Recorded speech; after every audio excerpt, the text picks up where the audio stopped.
merasa aman dari siksa Allah. Insya Allah bukunya bulan depan ya, karena qadarullah pengirimannya telat.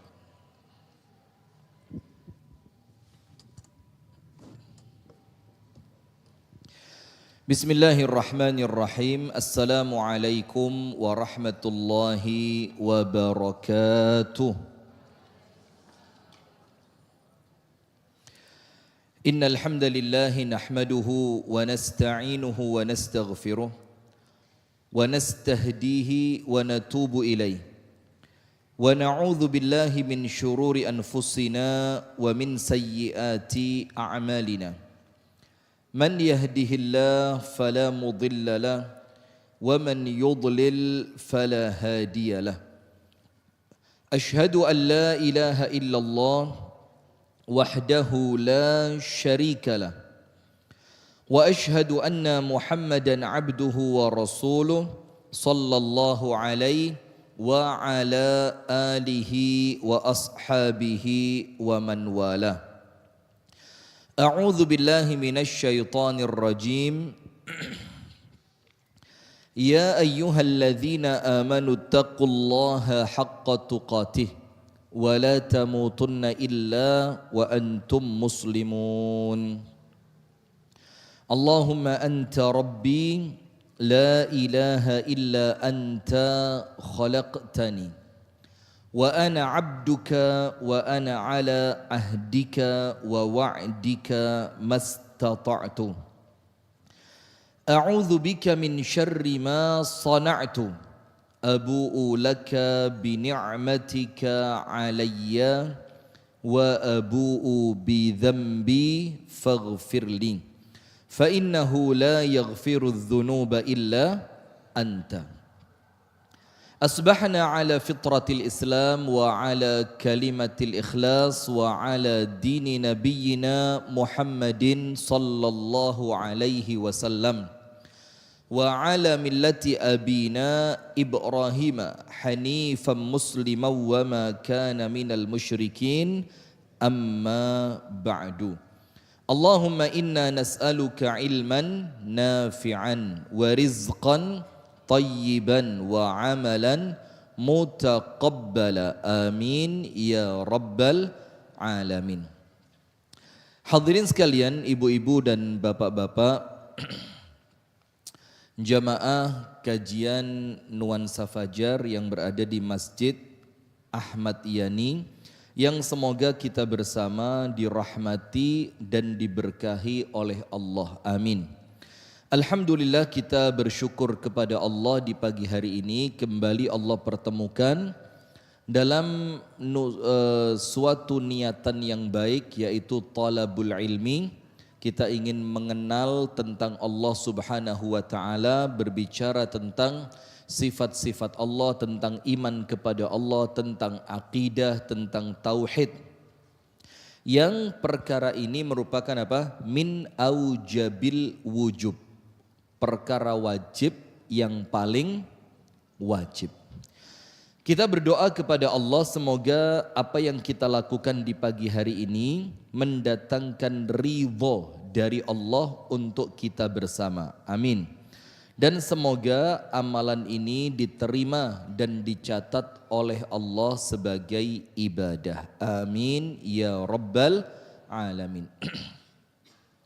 Salawat beriring salam semoga tercurahkan kepada uswah kita, suri tauladan kita dan kekasih kita bersama, Nabi besar, Nabi agung, An-Nabi Muhammad sallallahu alaihi wasallam. Baik jamaah sekalian, kita lanjutkan sedikit pada bab yang ke-33,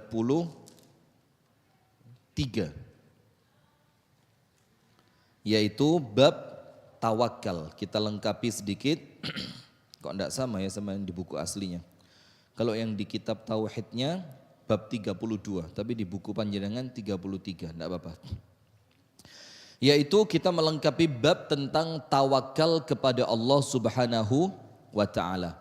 Ada satu perkara penting pada poin tawakal ini. Orang yang tawakalnya sempurna maka dia adalah orang yang tidak mungkin bisa dikalahkan.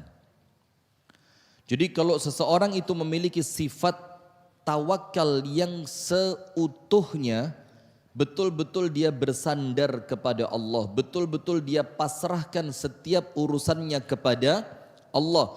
Setelah tentunya dia berikhtiar semaksimal mungkin yang dia mampu, maka dia adalah orang yang tidak mungkin dikalahkan.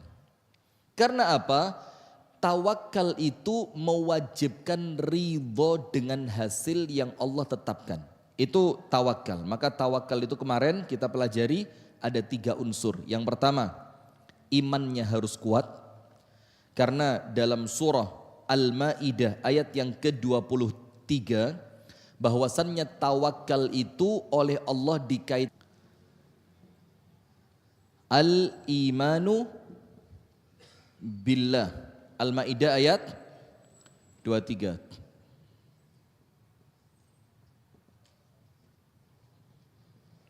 Yang kedua, ats-tsiqatu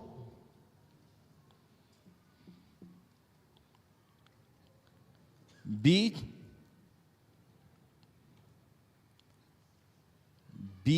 quwwatillah. Jadi kita yakin bahwa Allah itu kuasa, kuat, mampu, bisa. Ala kulli syai'in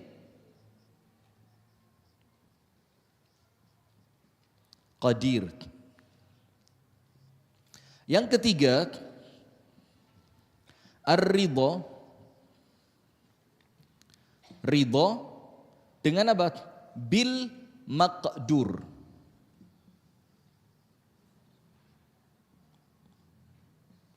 Dia ridho dengan hasil yang telah Allah takdirkan. Maka kesempurnaan tawakal ini nomor 1. Orang yang bertawakal imannya harus sempurna. Yang kedua, dia harus meyakini bahwasannya Allah maha kuat, ala kulli syai'in qadir. Maka ketika Anda yakin Allah itu maha kuat, Anda tidak akan takut kepada siapapun. Dan yang ketiga, di antara perkara yang wajib dimiliki oleh orang yang bertawakal, dia harus ridho dengan hasil apapun yang telah Allah putuskan setelah dia berikhtiar. Faham ibu-ibu? Jadi orang yang tawakal, tidak ada ceritanya tawakal kemudian protes. Loh kok gini? Hasilnya kok tidak sesuai dengan harapan. Nah itu maka tawakalnya lemah. Maka tawakalnya apa? Lemah. Kemudian Al-Anfal ayat yang kedua, tidak bertawakal kepada Allah. Atau lebih parahnya lagi, Anda bertawakal kepada selain Allah. Anda bergantung kepada selain Allah. Anda resign dari tempat kerja yang oleh Allah diharamkan. Anda mikir terus maring ini aku mangan opo. Nah, itu bahaya. Itu merusak keimanan kita kepada Allah. Apa? Kelihatan? Ar-ridha bil maqdur. Ar-ridha bil maqdur. Ridha dengan hasil yang Allah takdirkan. Kemudian ayat yang berikutnya Al-Anfal 64, ya ayyuhan nabi hasbukallah wa manittaba'aka minal mu'minin. Wahai nabi, ini ayat kepada Nabi Muhammad tapi untuk kita semua. Apa itu? Cukuplah Allah yang menjadi pelindungmu. Dan kalimat ini yang kemudian masyhur, kalimat apa? Hasbunallah. Artinya apa? Cukuplah Allah sebagai pelindung kami. Anda tidak perlu bingung cari bodyguard, cari penjaga, cari ini, cari itu, pakai ini, pakai itu. Oh, tidak usah. Hasbunallah wa ni'mal wakil. Maka ya ayyuhan nabi, wahai nabi, yaitu nabi besar Muhammad sallallahu alaihi wasallam, hasbukallah wa manittaba'aka minal mu'minin. Dan cukuplah untukmu, cukuplah Allah menjadi pelindungmu, dan cukuplah Allah menjadi pelindung bagi orang beriman yang ikut bersamamu. Jadi untuk nabi Allah akan memberikan kecukupan, keamanan, keselamatan, kebahagiaan, ketenangan, kecukupan secara makan dan minum. Dan Allah pun akan mencukupi orang-orang yang mengikuti Nabi Muhammad dari kalangan orang-orang yang beriman. Hasbukallah wa manittaba'aka minal mu'minin. Kemudian surah At-Talaq ayat yang ketiga, wa may yatawakkal 'alallahi fahuwa hasbuh. Orang kalau tawakalnya kepada Allah benar, dan seperti apa tawakal yang benar? Ingat, tawakalnya seekor burung. Ikhtiar dulu, ketika dia berikhtiar dia yakin Allah pasti memberi kemampuan, Allah pasti memberi petunjuk, Allah pasti memberi jalan, berangkat dia ikhtiar. Nah setelah itu ketika dia pulang, jaminan oleh Allah dijadikan temboloknya penuh terisi makanan. Wa may yatawakkal 'ala Allahi fahuwa hasbuh. Barang siapa bertawakal kepada Allah, maka Allah akan mencukupi keperluannya. Tapi ingat, tawakal itu hadir setelah ikhtiar. Kemudian Abdullah ibnu Abbas dia berkata, hasbunallah wa ni'mal wakil. Itu apa? Kalimat hasbunallah wa ni'mal wakil qalaha Ibrahim sallallahu alaihi wasallam hina ulqiya finnar. Kalimat hasbunallah wa ni'mal wakil yang itu merupakan kalimat tawakal yang paling sempurna. Hasbunallah, cukuplah Allah sebagai pelindung kami, wa ni'mal wakil, dan dialah Allah sebaik-baik yang akan menjaga, mewakili. Itu ucapan yang diucapkan oleh Nabi Ibrahim ketika dilemparkan ke dalam api. Selamat apa enggak Nabi Ibrahim? Selamat.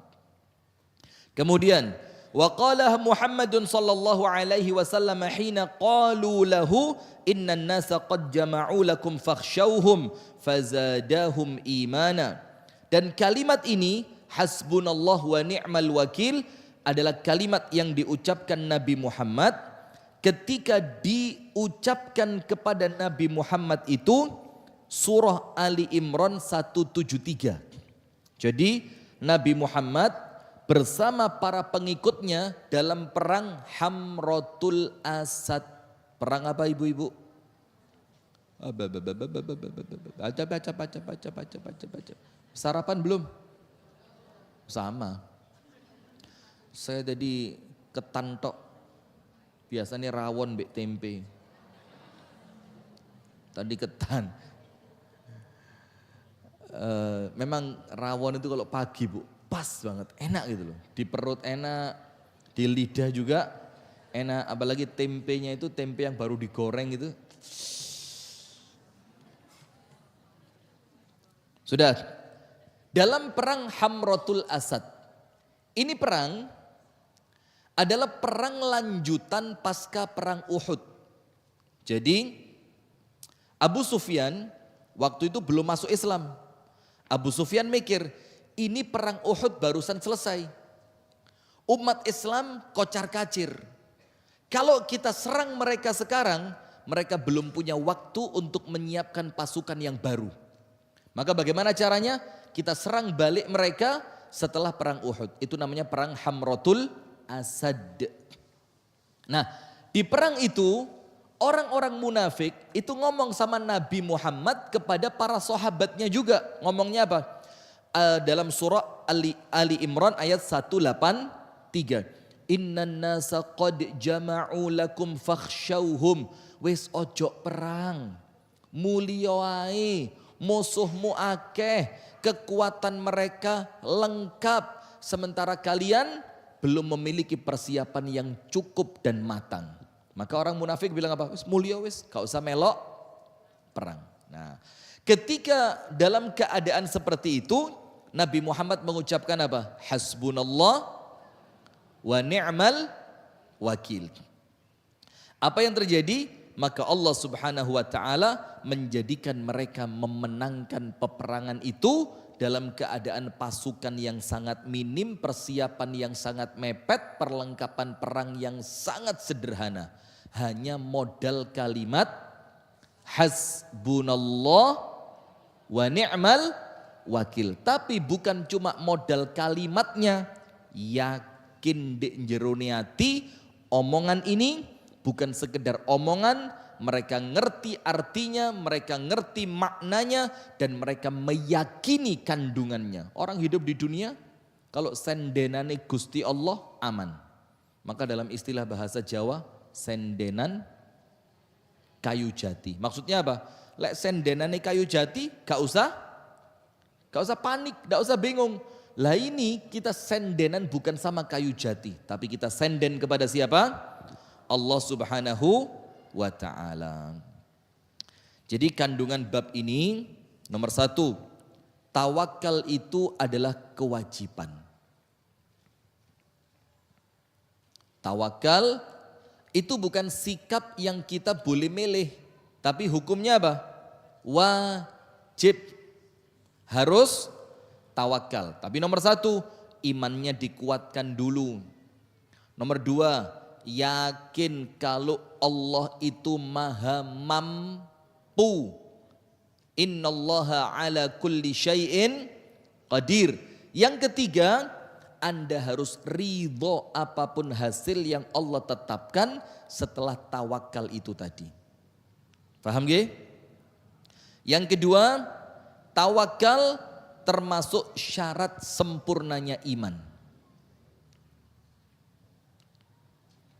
Yang ketiga, tafsir surah Al-Anfal pada ayat yang kedua. Innamal mu'minuna alladzina idza dzukirallahu wajilat qulubuhum wa idza tuliyat alaihim ayatuhu zadatuhum imana wa ala rabbihim yatawakkalun. Itu sifat orang beriman yang kholis. Sifat orang yang imannya rosikh. Rosikh itu apa? Kokoh di dalam hati. Sifat yang pertama, idza dzukirallah wajilat qulubuhum. Kalau mengingat Allah, hatinya bergetar. Bergetar itu ya bukan kemudian meredek, tapi kemudian dia memiliki hati yang senantiasa mengagungkan Allah Subhanahu wa ta'ala. Ciri yang kedua, orang yang imannya kokoh di dalam hati. Wa idza tuliyat alaihim ayatuhu zadatuhum imana. Kalau ayat-ayat Al-Quran dibacakan, ayat Al-Quran yang dibaca itu menambahkan keimanan mereka. Dan yang ketiga, wa ala rabbihim yatawakkalun. Mereka adalah orang yang benar-benar bertawakal kepada Allah. Kemudian berikutnya, yang pertama maaf ya, itu bukan Al-Anfal itu. Yang pertama tafsir Al-Maidah, kemudian yang kedua tafsir Al-Anfal. Yang kelima tafsir surah At-Talaq. Wa may yatawakkal 'ala Allah. Oh ya, Al-Anfalnya ada 2 ya. Wa may yatawakkal 'ala Allah fahuwa hasbuh. Apa yang Allah cukupi? Semuanya yang dia perlukan selama hidup di dunia. Kemudian kalimat hasbunallah wa ni'mal wakil memiliki kedudukan yang sangat penting. Nah, ini semuanya hanya melengkapi saja karena sudah kita baca pada pertemuan yang sebelumnya. Sekarang yang baru di pagi hari ini pada bab yang ke-34.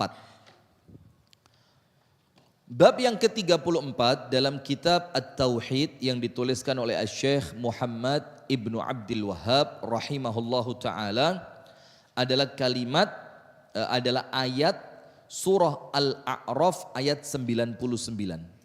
Jadi bab ini berbicara seputaran surah Al-A'raf ayat 99. Kalau diartikan dengan arti yang luas, bab ini berbicara tentang apa? Merasa aman dari siksaan Allah. Ada enggak orang yang merasa aman dari siksanya Allah?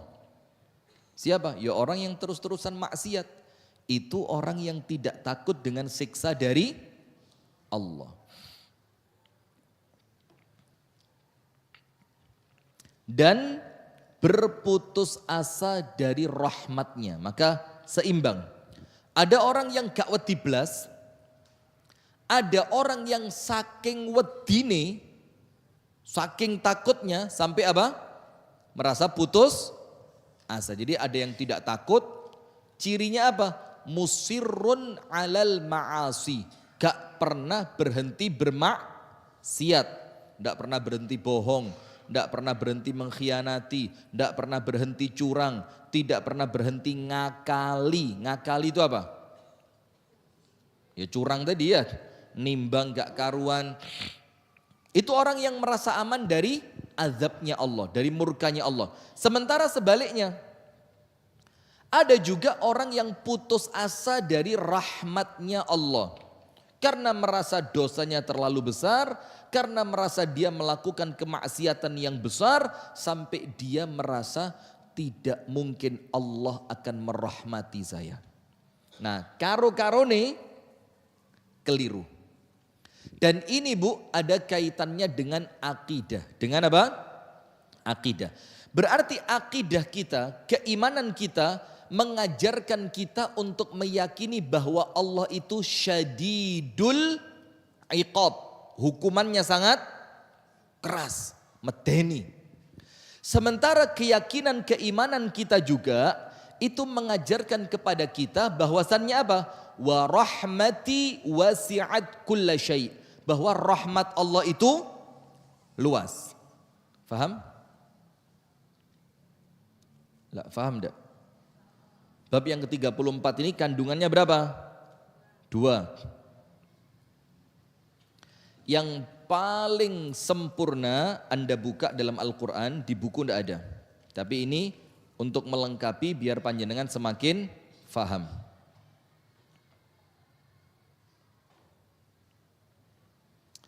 Dalam surat Al-Hijr 49 dan 50.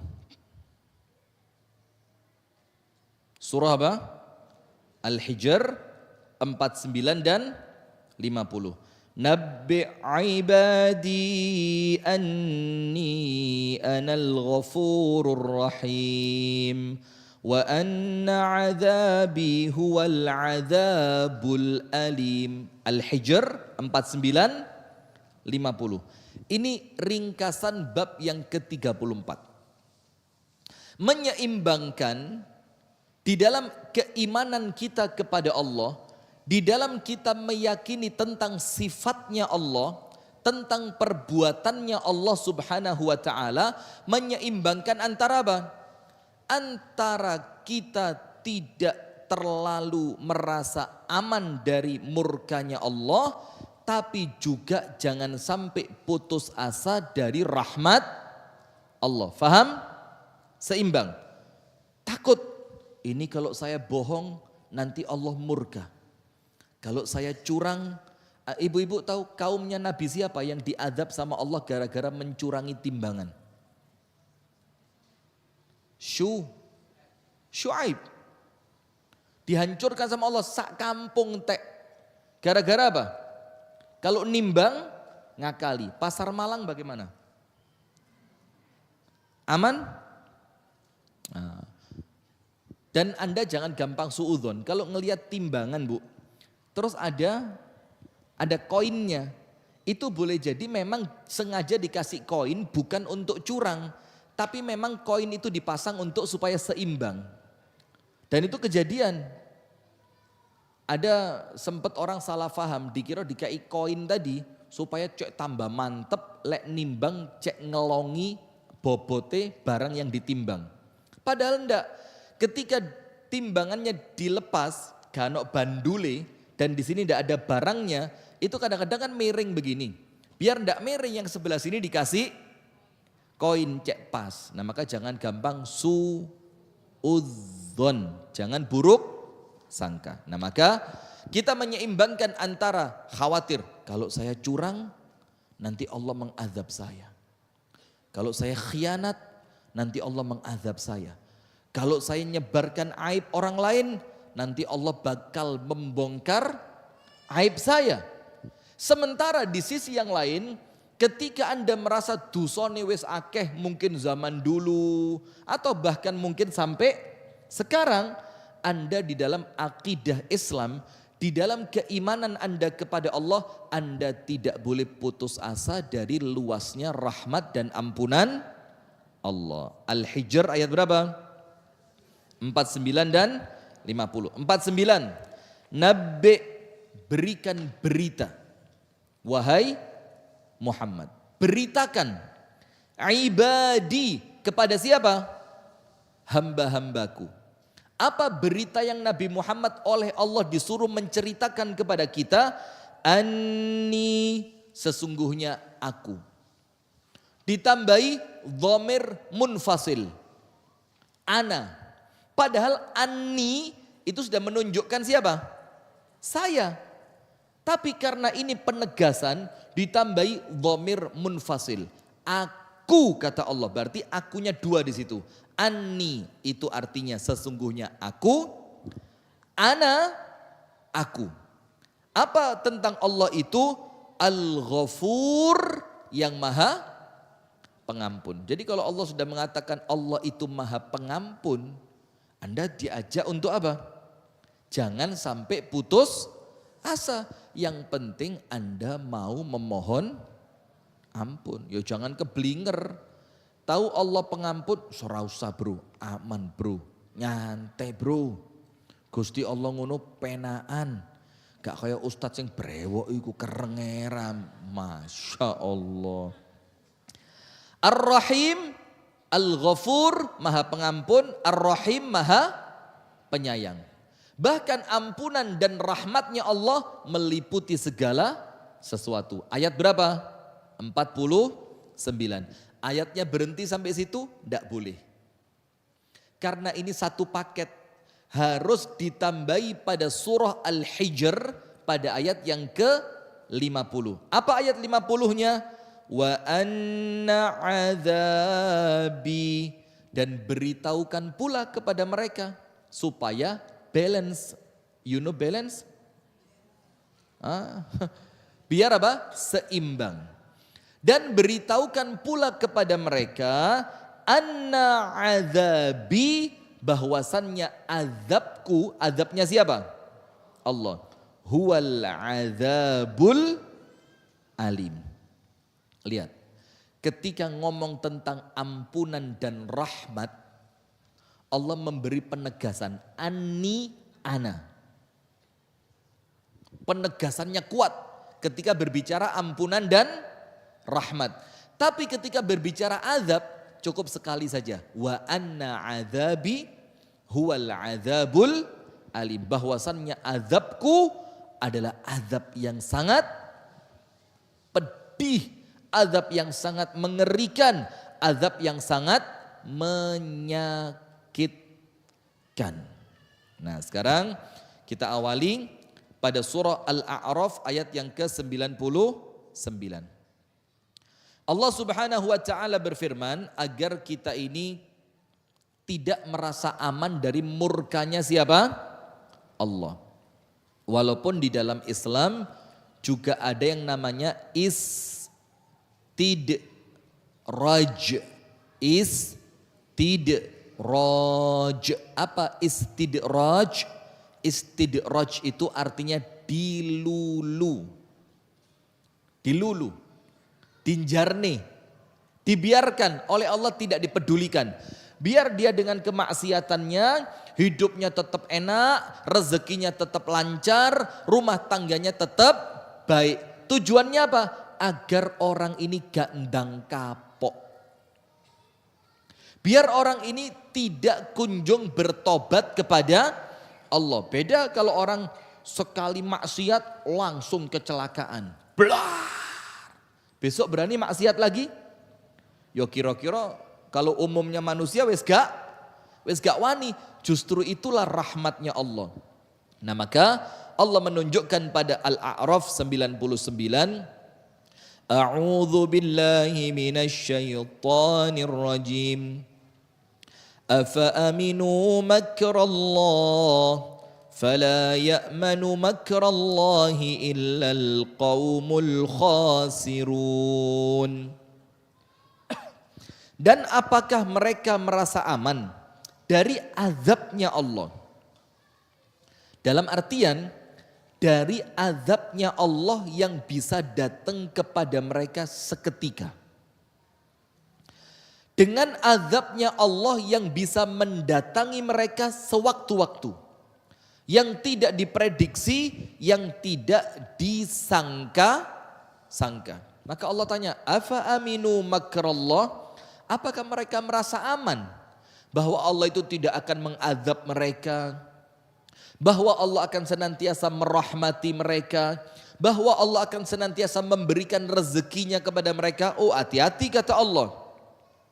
Fala ya'manu makrallah illal qaumul khasirun, dan tidaklah merasa aman dari makarnya Allah, tidaklah merasa aman dari azabnya Allah kecuali orang yang kelak akan merugi.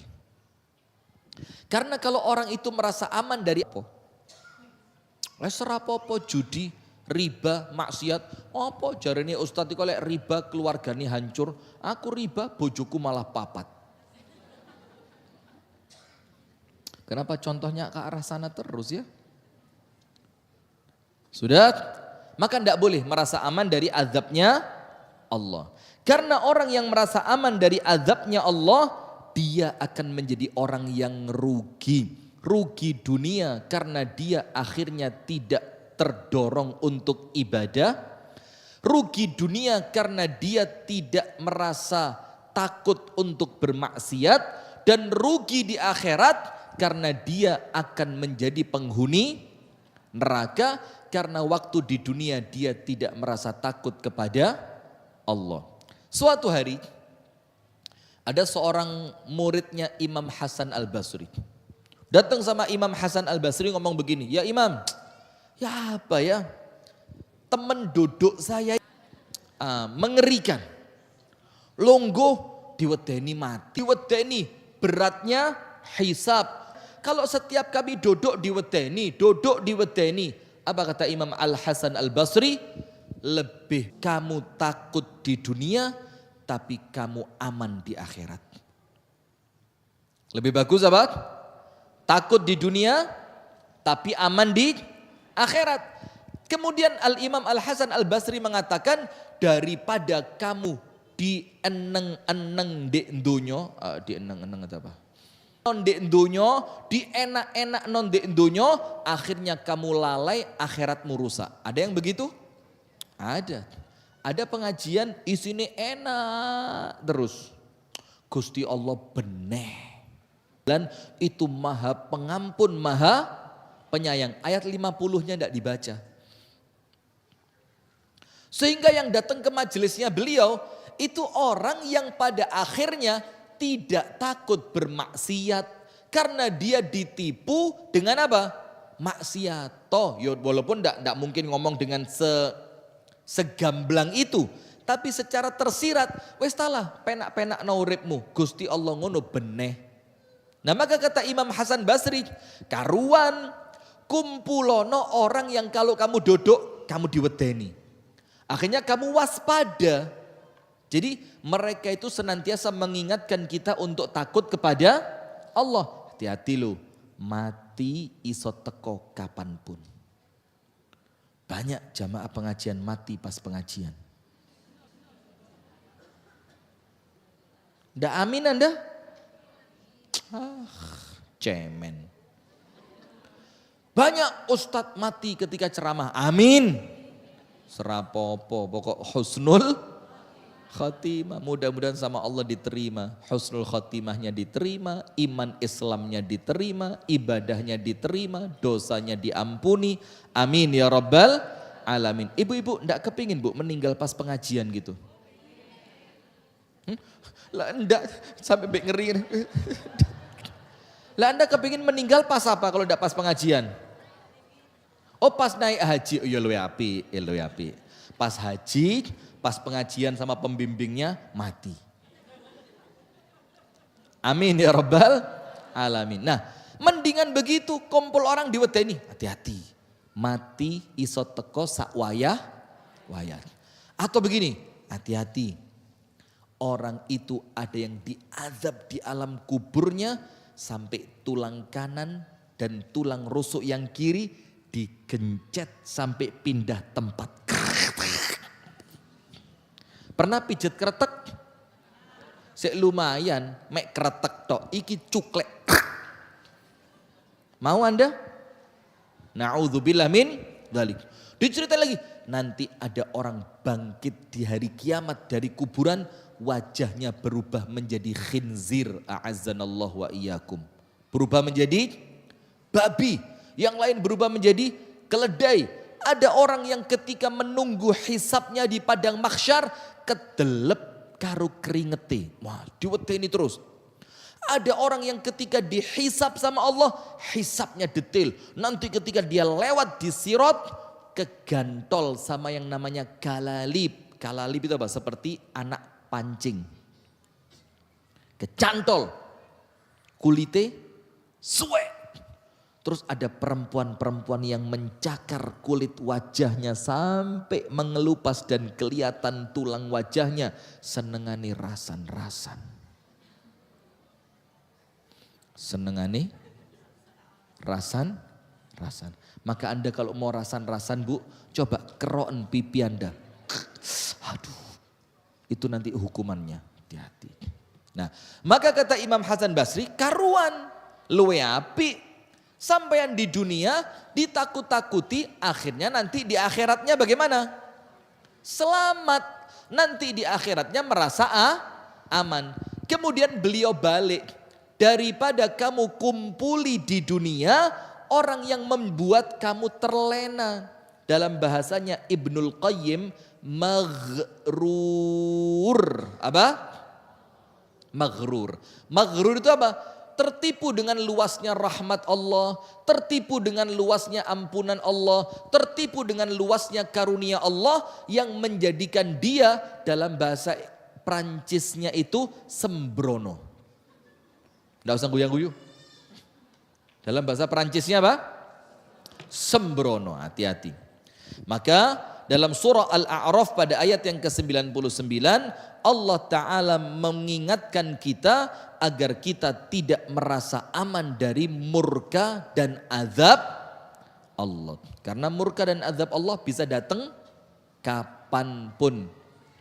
Aamintum man fis sama'i ayyursila alaikum hasiba ayyakhsifa bikumul arda fa idza hiya tamur. Allah tanya, tidak merasa aman kamu dengan Allah yang ada di langit, yang kemudian Allah bisa menjatuhkan langit kepadamu, menggulung bumi di hadapanmu. Waduh, mengerikan. Tapi ingat, ayat ini tidak berdiri sendiri. Ada ayat yang lain, orang yang putus asa dari rahmatnya Allah adalah orang yang sesat. Di awal diwedeni. Di awal apa? Diwedeni. Hati-hati lo ya. Allah bisa mendatangkan azabnya kapanpun. Tapi kalau diwedeni tok, orang akan merasa apa? Putus asa. Maka oleh Allah ditambahi, wa may yaqnatu min rahmati rabb. Allah Subhanahu wa taala mengatakan kepada kita, jangan sampai kalian itu merasa putus asa. Qalu basyarnaka bil haqqi fala takum minal qanitin. Allah mengatakan, kami menyampaikan berita gembira kepadamu dengan benar, maka janganlah kamu termasuk orang yang putus asa. Kenapa begitu? Karena tidaklah ada orang yang putus asa dari rahmat Tuhannya kecuali dialah orang yang tersesat. Maksudnya bagaimana Allah itu mengajak kita Bu untuk mengimani Allah, mengimani sifatnya Allah itu muncul di dalamnya keseimbangan. Ojo sembrono, yo ojo putus asa. Sembrono karena mungkin merasa aman dari azabnya Allah, putus asa karena mungkin merasa dosanya terlalu besar. Maka diseimbangkan. Kalau Anda muncul keinginan untuk maksiat, yang dipikir apa? Yang dipikir Al-A'raf 99. Kalau muncul keinginan untuk korupsi, Yang dipikir Al-A'raf 99. Kalau muncul keinginan untuk curang, ngakali, khianat, bohong, yang diingat Al-A'raf 99. Karena Al-A'raf 99 itu apa? Rem cakram. Apa Bu? Langsung mandek. Tapi kemudian ketika Anda sedang bertaubat kepada Allah, ketika Anda sedang beristighfar kepada Allah, ketika Anda sedang meminta ampunan Allah, maka yang diingat Al-Hijr ayat 56 atau Al-Hijr ayat 49. Nabi ibadi anni anal ghafurur rahim. Beritahukan kepada hambaku bahwa aku adalah Allah Al-Ghafur yang maha pengampun, Ar-Rahim yang maha penyayang. Kemudian Al-Hijr 56, tidak ada orang yang berputus asa dari rahmat Tuhannya kecuali dia adalah orang yang tersesat. Maksudnya tersesat apa Bu? Dia salah di dalam mengimani Allah.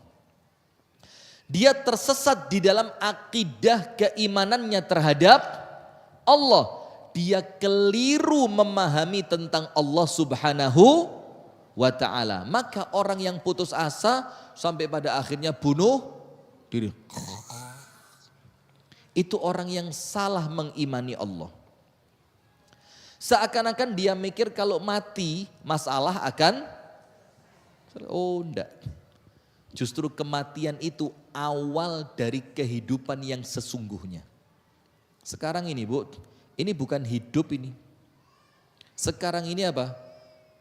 Kerja, kerja, kerja. Hidup. Hidup siapa? Ya hidup kerja, kerja, kerja. Haidar, hati-hati. Antum dicari. Saya udah tahu sama orang yang kemarin, antum ini lagi wanted. Dicari. Maka di dunia ini Bu, rekoso. Nanti istirahatnya kapan? Ketika kita Rasulullah Shallallahu Alaihi Wasallam ditanya oleh sahabatnya tentang apa? Dosa besar. Apa yang Rasul katakan? Faqala Shallallahu Alaihi Wasallam. Maka Rasulullah Shallallahu Alaihi Wasallam menjawabnya, nomor 1, asyirku billah. Kalau Anda buka hadis tentang dosa besar, semuanya. Nomor 1 pasti syirik dulu. Baru yang kedua, ketiga itu beda-beda.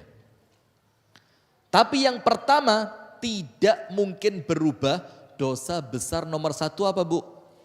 Syirik. Hati-hati. Maka belajar akidah itu penting.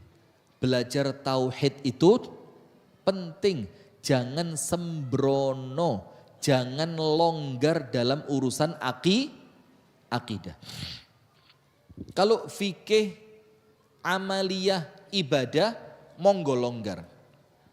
Mau sholat tangannya di bawah puser, mau pas di puser, mau di atasnya puser, atau sampai begini. Kalau itu urusan fikih, monggo. Mau ketika tahiyat jarinya keluar mulai awal, at-tahiyatul mubarakatus. Atau keluarnya jari pas asyhadu alla. Atau jarinya kawenceng ini. Atau sing rodok melengkung didik, atau yang kaku pol, atau yang rodok nodok didik, tak duk. Ada yang atas bawah, ada yang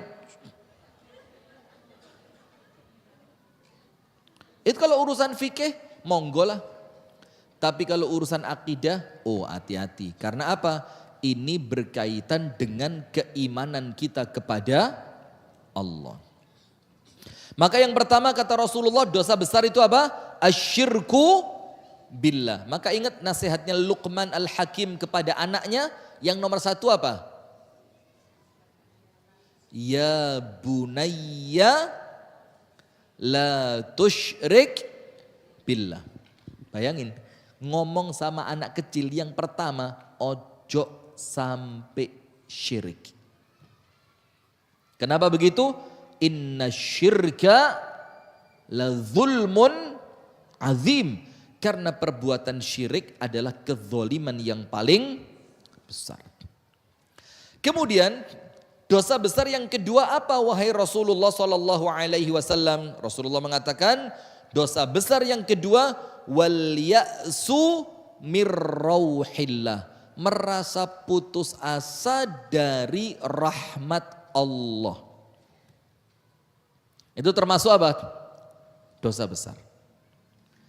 Maka ini termasuk pelajaran iman biar kita ngerti Allah Ta'ala itu seperti apa. Sifatnya bagaimana. Allah itu tidak bisa kita membandingkannya dengan manusia atau makhluk apapun yang lain. Laisa kamitslihi syai'. Allah tidak serupa dengan apapun. Walam yakullahu kufuwan ahad. Tidak satupun yang bisa menyerupai Allah. Nah, tapi kemudian Allah menunjukkan kepada kita bagaimana sifat yang seharusnya kita mengenali Allah dengannya. Apa sifatnya? Allah itu rahmatnya luas.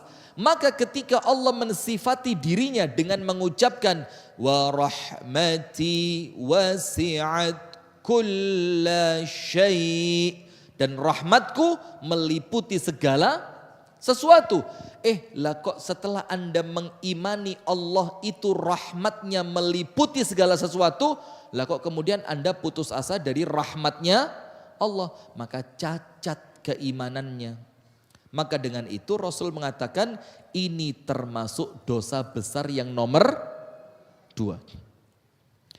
Al-ya'su mir rauhillah, putus asa dari rahmat Allah.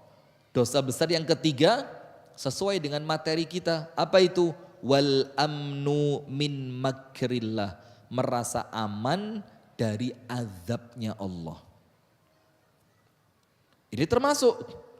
Maka Allah itu menunjukkan kepada kita di antara sifatnya Allah wa anna azabi huwal azabul alim. Al-Hijr berapa tadi?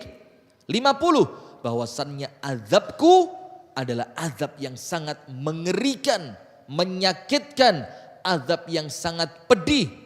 Maka itulah bagaimana Allah mensifati tentang azabnya.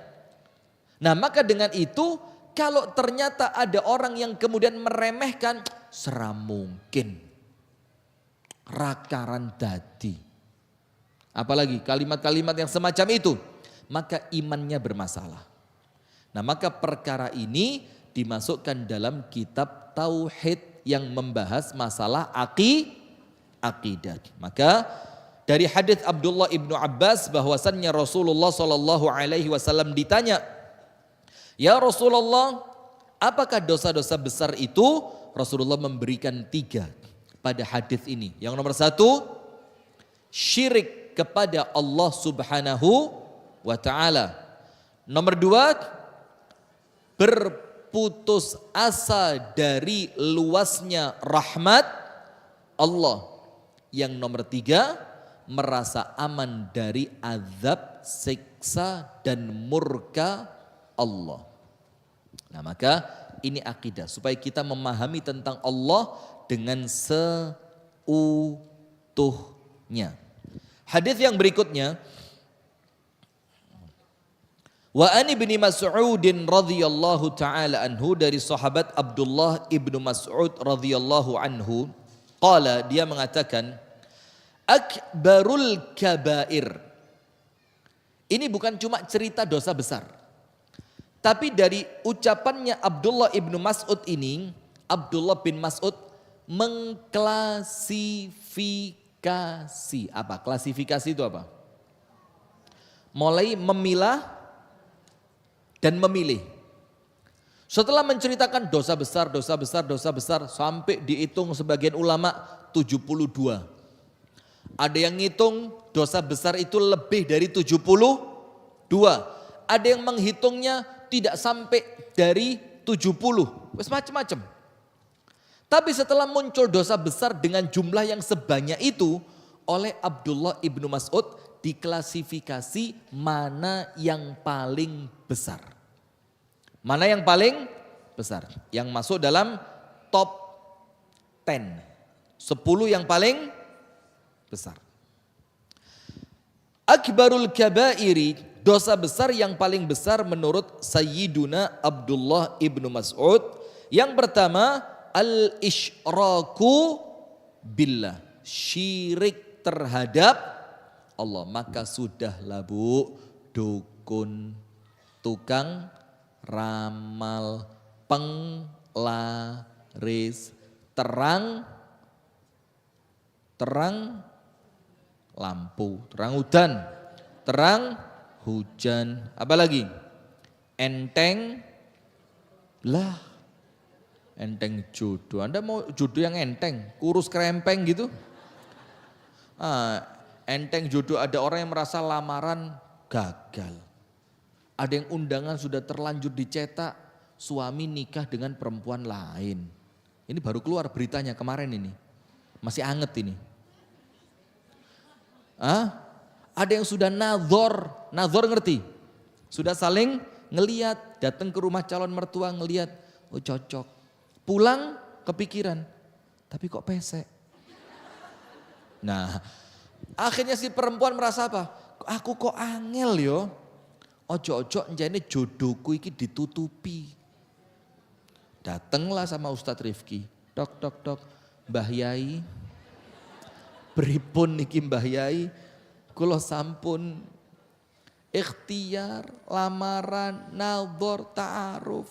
Lah kok niki jodoh nih menurut penerawangan dereng ketinggal Mbah Yai. Langsung saya giniin. Wah ini enggak bisa kalau pakai baju ini. Enggak jelas, remeng-remeng ini. Ini coba jilbabnya dulu dibuka. Waduh masih belum kelihatan ini. Nah coba. Sudah, syirik itu kebodohan. Dibodoh-bodoh sama orang. Sementara akidah, tauhid itu bikin orang cerdas. Gak gampang ditipu, penggandaan suami. Ya apa? Penggandaan uang. Ibu-ibu ini kalau dijak ngomong serius diguyoni. Tak jak serius dianggap kok guyon. Tolong Bu, penggandaan uang. Kalau orang akidahnya lurus, tauhidnya mantep, ngajine bener, ndak akan kemakan Dimas Kanjeng Taat Ilahi itu. Ingat Anda tahun berapa itu? 10 tahun yang lalu. Iya 10 tahun yang lalu ya. Ada kan di Probolinggo itu Dimas Kanjeng Taat Ilahi. Taat apa? Oh taat pribadi. Penggandaan. Itu karena apa? Itu orang-orang yang tertipu dalam perkara-perkara akidah. Nggak ngerti rezeki itu dari Allah. Orang ono ceritane duit itu bisa digandakan. Lah kalau bisa digandakan gak mungkin woro-woro. Wong menungso iki asline medit. Mana ada bisa menggandakan? Gelem gak? Ala pret. Nggak ada begitu-begitu Bu ya. Nah sudah. Maka yang pertama tentang dosa besar yang paling besar apa? Syirik. Kalau mau aji-aji enteng jodoh yang asli. Tahajud poso Daud. Enteng jodoh nih. Tapi yang belum nikah. Nanti sudah nikah enteng jodoh. Ini bukan buat panjenengan ini. Nah kok nanti enteng jodoh. Istrinya sudah 4 enteng jodoh. Mau cari berapa lagi Anda? Sudah. Yang kedua.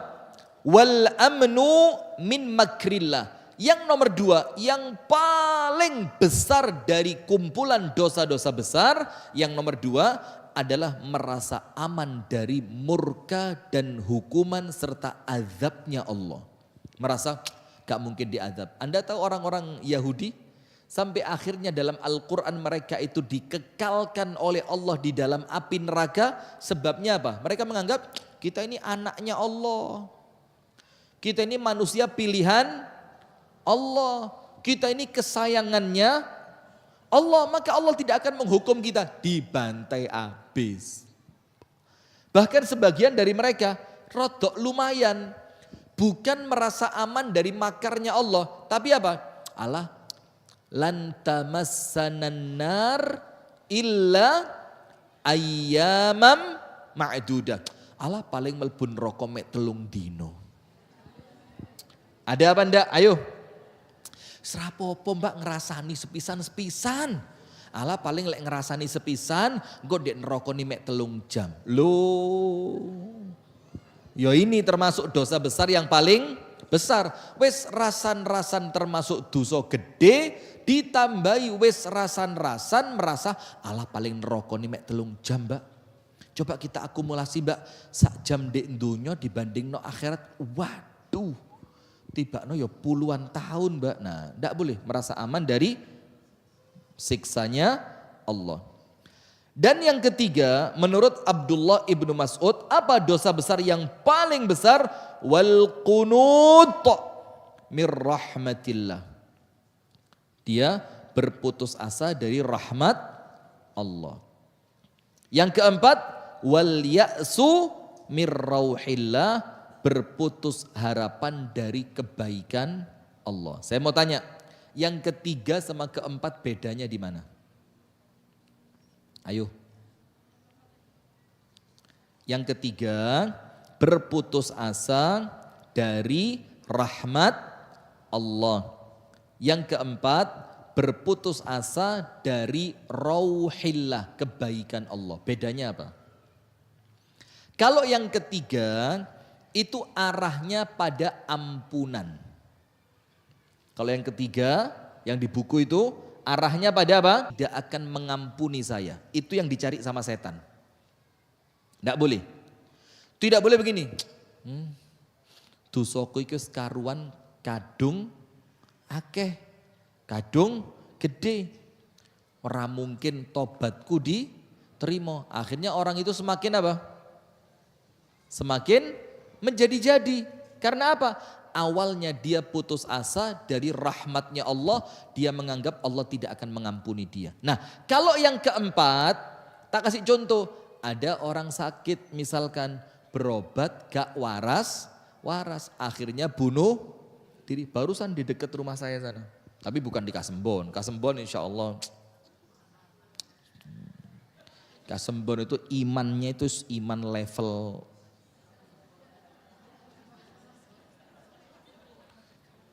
Ya kalau bukan saya yang memuji Kasembon siapa lagi ya.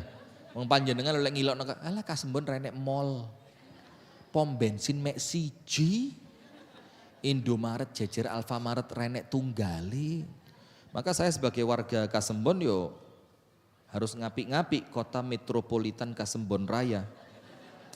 Nanti Anda ingat aja Kasembon ini pada masanya enggak tahu saya. Ada orang sakit tidak kunjung sembuh. Akhirnya dia putus asa. Wes gak usah berobat wes. Karuan aku mati aja. Akhirnya ada orang sakit mah sampai apa namanya yang sudah naik ke atas itu? Geger. Iya roto angelnya di tulisannya. GERD. GERD itu ya. Sampai sini. Nggak kunjung sembuh. Pakai jamu nggak sembuh. Godong mimbo. Tahu mimbo? Bagus itu. Alah Anda wong Malang ngerti mimbo. Mimbo itu yang kalau orang zaman dulu mau mandi itu loh. Oh nimbo. Nah ada godong mimbo enggak sembuh. Pakai obat enggak sembuh. Disuntik enggak sembuh. Putus asa. Akhirnya apa? Gantung diri. Ada itu kejadian. Maka orang itu bu kalau dia berputus asa. Wal ya'su mir rauhillah. Yang keempat, ini lebih pada kebaikannya Allah menyembuhkan, menyukseskan, mengkaruniai anak, keturunan. Ada perempuan Allah takdirkan setelah nikah 7 bulan, setelah nikah 7 tahun tidak kunjung hamil. Datang ke dokter ini, datang ke dokter, sampai terakhir, wis ya gak usah berobat. Lek mbek Gusti Allah dikei yo cek dikei, lek gak wis rapopo. Nah ini malah keliru. Karena menghentikan ikhtiar selama dia masih punya kemampuan untuk berikhtiar, itulah putus asa dari kebaikannya Allah. Seakan-akan dia mikir ikhtiar itu tidak akan membuahkan apapun, termasuk sekarang kan mohon maaf ibu-ibu nggih, mohon maaf sekali ya. Sekarang ini banyak orang itu seger waras, moro-moro cek, lah kok kanker stadiumnya sudah lanjut. Kemudian dokter bilang, wah ini sudah berat ini karena stadiumnya 4 lanjut. Karena dokter bilang sudah berat, apa yang terjadi? Akhirnya dia wis gak usah berobat, wis tak ndek omah ae, tak nikmati sampai aku mati. Itu malah keliru. Karena ikhtiar dia untuk berobat itu mengandung 2 hal. Nomor 1, mengandung keyakinan bahwa tidak ada yang mustahil bagi Allah. Tadi loh Bu, Allah itu ala kulli syai'in qadir.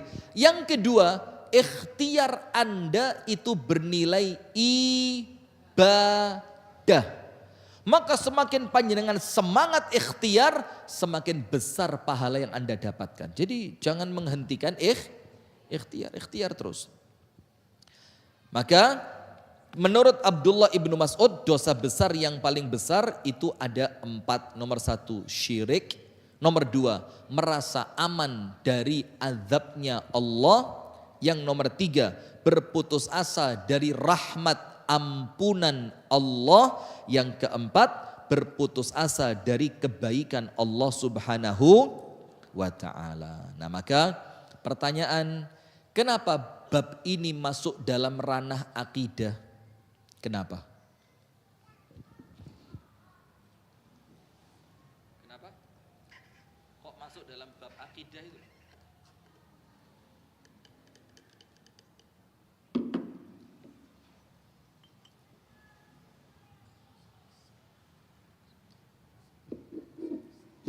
Ayo, kenapa Bu?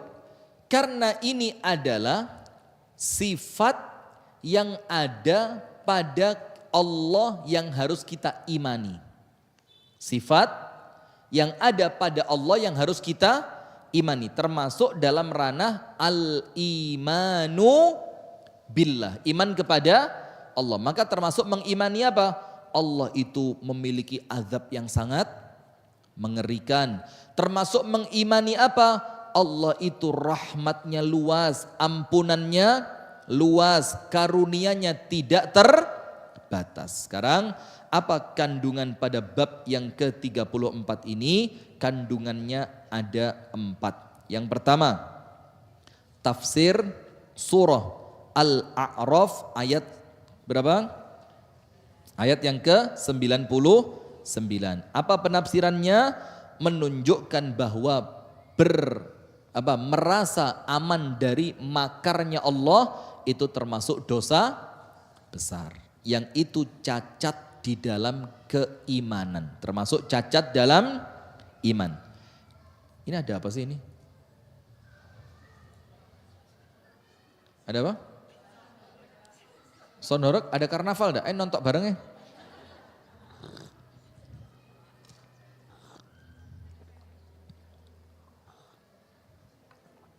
Jadi tafsir surah Al-A'raf ayat 99, penafsirannya apa?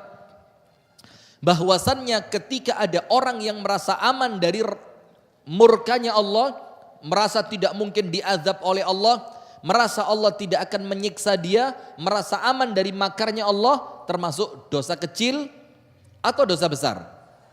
Dosa besar. Dan orang yang meyakini seperti itu, dia merasa aman dari rahmatnya Allah, imannya tidak sempurna. Yang kedua, tafsir surah Al-Hijr ayat yang ke-56. Ayat ini menunjukkan bahwa bersikap putus asa dari rahmatnya Allah termasuk dosa besar pula. Ini juga termasuk dosa besar. Nomor 1 tadi, merasa aman dari makarnya Allah, dosa gede. Nomor 2, merasa putus asa dari rahmatnya Allah juga termasuk dosa besar. Dari kedua ayat tersebut dapat disimpulkan bahwa seorang mukmin, loh kan, mukmin. Berarti mukmin itu urusannya dengan apa? Iman. Dia harus menyeimbangkan, memadukan antara 2 sikap, yaitu al-khauf war-raja. Al-khauf, rasa takut, khawatir Allah akan murka kepadanya. khawatir azabnya Allah akan turun kepadanya. Ibu-ibu, kalau lagi ngambek sama suami, khawatir enggak tiba-tiba moro-moro mati? Khawatir enggak? Enggak? Khawatir. Bagaimana kalau Anda mati pas ngambek sama suami? Kira-kira Allah ridho apa enggak? Tenang Pak, tak bela nih Pak, aman Pak. Nah maka itulah kenapa sampai kalau ada istri marahan dengan suami, apa kata Rasulullah? Ojo wani-wani turu. Ojo wani-wani turu. Kenapa? Iya lek tangi maneh. Lek turu bablas mati. Anda meninggal dalam keadaan dimurkai oleh suami, maka ridho Allah tidak akan Anda dapatkan. Aman Pak. Pak Gimin pesannya sudah saya sampaikan. Ini pesanannya Pak Gimin tadi. Sudah. Al-khawf war-raja. Yang ketiga, ancaman besar. Ancaman ini kepada siapa? Kepada orang yang merasa aman dari siksaan Allah. Termasuk pula yang terakhir, ancaman yang sangat keras. Kenapa dibilang ancaman yang sangat keras? Karena dia termasuk dosa besar yang paling besar. Untuk siapa? Untuk sebaliknya orang yang merasa putus asa dari rahmat karunia Allah. Sip. Sekarang bab yang baru yaitu bab yang ke-35.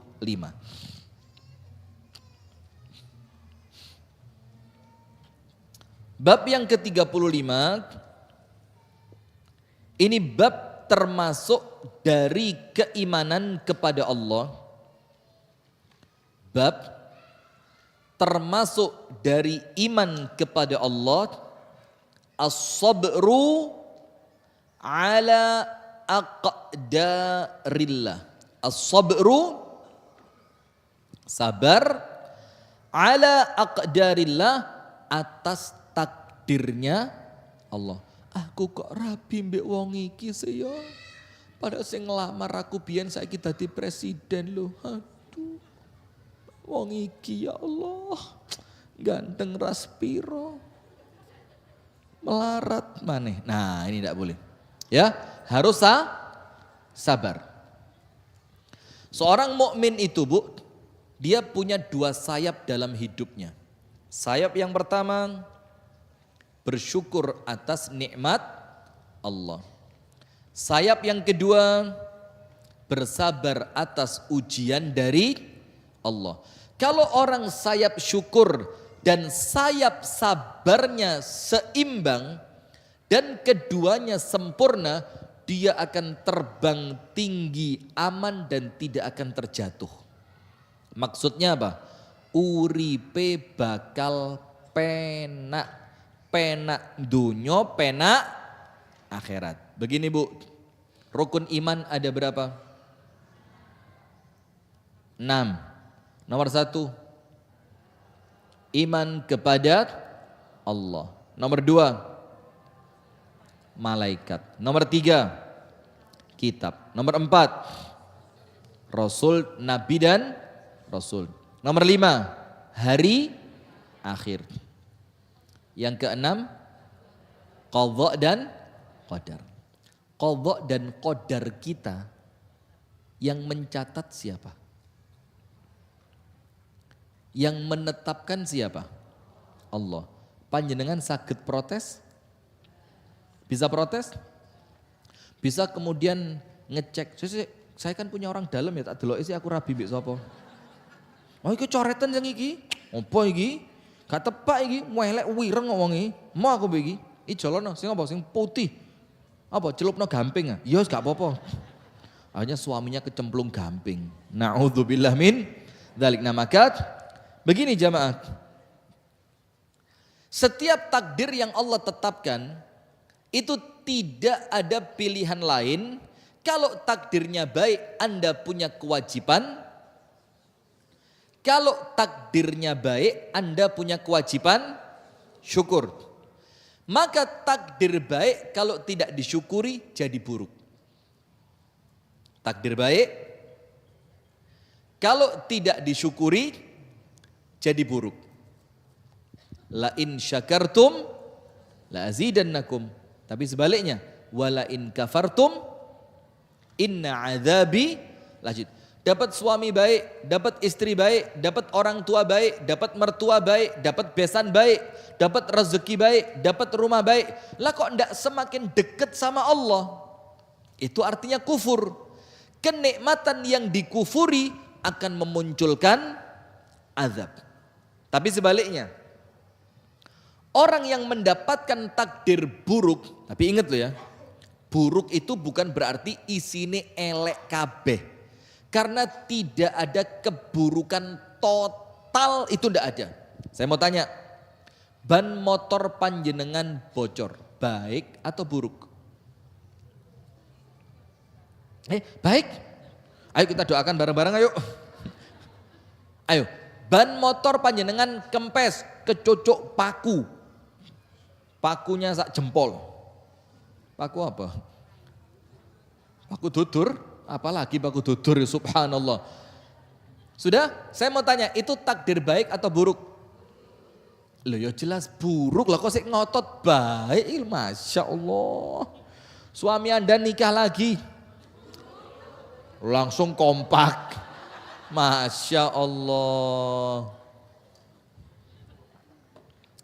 Dasar ibu-ibu ya. Pak, suami nikah lagi baik buruk Pak? Yang banter Pak, sing kompak. Baik buruk Pak? Nah, takbir. Ini laki-laki.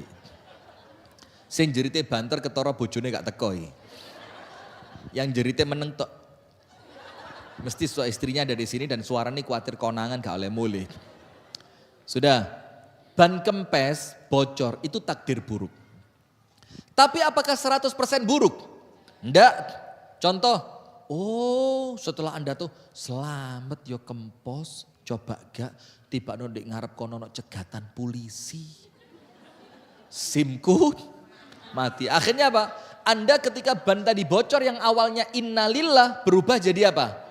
Alhamdulillah, coba ketangkep nambal paling mek 15.000 kena polisi. Astagfirullah, live lo ini. Ini ada polisi, coba kena polisi, yo sidang. Kan enggak bisa kan, nitip kan enggak bisa. Damai di tempat enggak bisa kan? Enggak bisa. Sidang. Atau ban motor Anda kempes, untuk Anda buruk, untuk tukang tambal ban. Bahkan tukang tambal ban itu sebelum buka, ndonga, ya Allah, akeh sing kempes, ya Allah. Akeh sing bocor, ya Allah, ya Rahman. Boleh jadi. Karena buruk untuk Anda belum tentu buruk untuk orang.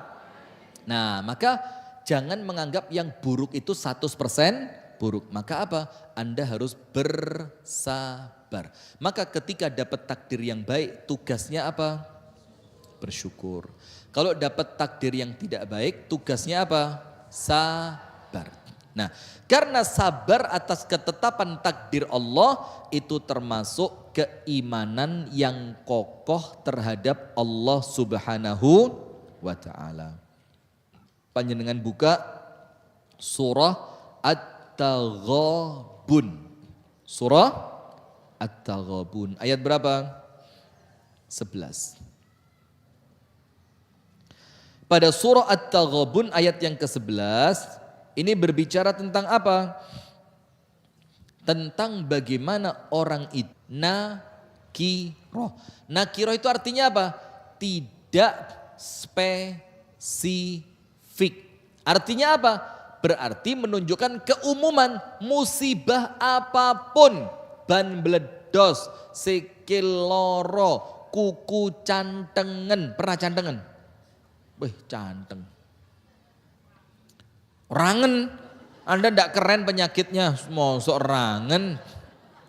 Ya sudahlah ya. Wes pokok musibah, namanya musibah itu pokok yang menurut Anda tidak enak. Ya kan? Ini dalam bentuk apa? Umum, berarti dalam bentuk apapun. Illa biiznillah. Kecuali semua itu terjadi atas izin siapa? Allah. Berarti bukan karena apa? Oh lah iki mang Jane aku metu yo, mundur dhisik 3 langkah baru maju lagi, mau gatek mundur 3 langkah. Langsung nah, oh keliru yo. Lah aku buka toko iku pas dino Selasa iku dinone gak hoki. Dinone gak apa? Hoki. Oh alah, lah ndek ngarep lawang jane gak oleh nek sumur, iki sumurku ndek ngarepe. Nah, itu keyakinan yang tidak benar. Maka dia harus yakin apapun yang terjadi atas izin Allah. Oh ya mesti kena pagebluk. Lah tahun wingi gak diadakne bersih. Nah coba. Padahal jelas ini akidah, ini tauhid, ini iman. Apapun yang terjadi atas izin siapa? Allah. Kemudian wa may yu'min billahi yahdi qalba.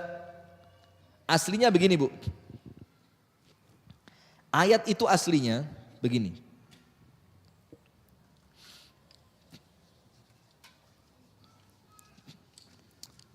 Haidar, kamera Dar. Aslinya wa man yu'min billahi ya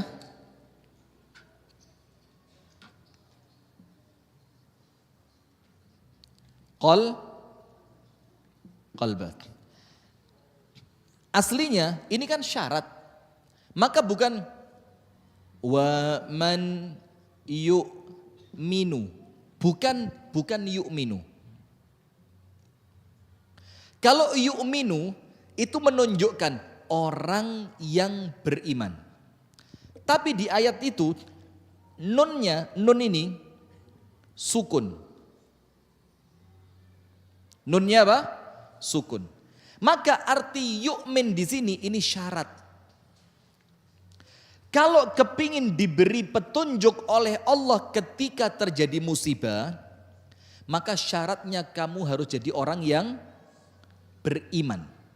Maka iman di sini adalah syarat untuk mendapatkan petunjuk dari Allah ketika panjenengan terkena musibah. Apa petunjuk dari Allah? Ditafsirkan oleh para ulama apa? As-sabru, apa? Sabar. Orang kalau syaratnya iman dia penuhi, musibah datang, Allah karuniakan kepadanya kemampuan untuk sabar. Gak mungkin jerit, kok aku maneh? Kok terus? Kapan mati nih? Mari nih. Kapan mari? Nah, maka di sini nunnya ini sukun karena apa? Ini syarat. Jadi syarat untuk mendapatkan hidayah ketika munculnya musibah, syaratnya apa? Iman. Bagaimana mengimani bahwa musibah itu, bagaimana iman ketika datangnya musibah? Anda meyakini musibah ini terjadi atas izin Allah. Dan saya punya tugas untuk sabar. Nah kalau imannya benar, ketika muncul musibah, Allah akan memberikan petunjuk. Petunjuknya apa Bu? Anda oleh Allah dibimbing untuk mampu sabar. Orang itu Bu, mau dapat nikmat ataupun dapat musibah, gak ono bedone. Sing penting ngerti syukur, pinter sabar. Maka Umar radhiyallahu anhu mengatakan apa? Saya tidak peduli, kata Umar. Apakah Allah akan meletakkanku pada kebaikan atau Allah akan mendatangkan musibah kepada saya? Tidak peduli. Kata Umar, wes mau Allah kasih nikmat atau Allah kasih musibah, saya tidak peduli. Kenapa?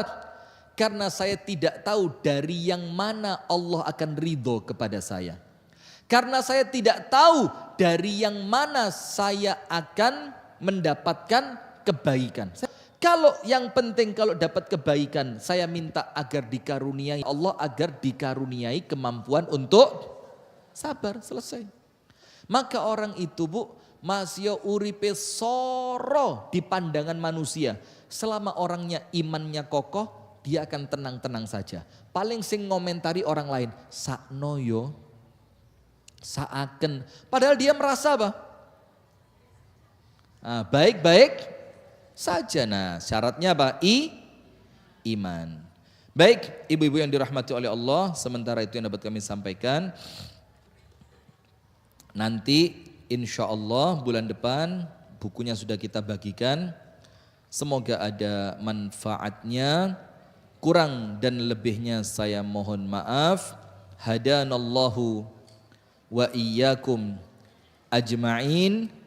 Subhanakallahumma wa bihamdika asyhadu an la ilaha illa anta astaghfiruka wa atubu ilaik.